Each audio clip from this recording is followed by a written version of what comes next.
₹23.70 લાખના કૌભાંડના આક્ષેપમાં જંબુસર તાલુકાના દેવલા ગામના મહિલા સરપંચને જિલ્લા વિકાસ અધિકારીએ સસ્પેન્ડ કરી ઉપસરપંચને ચાર્જ સોંપવાનો હુકમ કર્યો છે।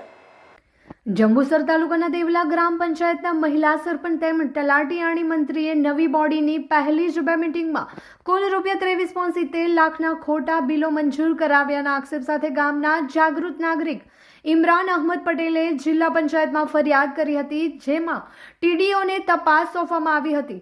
સમગ્ર પ્રક્રિયા દરમિયાનમાં તમામ પાસાઓને તપાસવામાં આવ્યા હતા, જે બાદ સંલગ્ન પુરાવા અને રિપોર્ટને ધ્યાનમાં લેવામાં આવ્યા હતા, જેમાં 1500 થી વધુની રકમ ચેકથી ચૂકવવાના બદલે રોકડ ચૂકવાઈ હતી।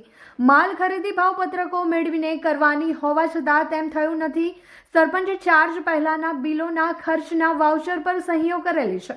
ઉપરાંત ભંગારની હરાજી કર્યા વિના જ ભંગારનો નિકાલ કરાયો હતો તે સહિતની અનેક ગેરરીતિને લઈને તપાસ થયેલ આખરે ટીડીઓ યોગેશ કાપસે દેવલા ગામના મહિલા સરપંચ રહેનાબાનુ પટેલને કસૂરવાર ઠેરવી તેમને સરપંચ પદેથી દૂર કરવાનો હુકમ કર્યો છે। ઉપરાંત તેમના હસ્તકનો ચાર્જ હાલમાં ઉપસરપંચને સોંપવામાં આવે તેવો આદેશ કર્યો છે।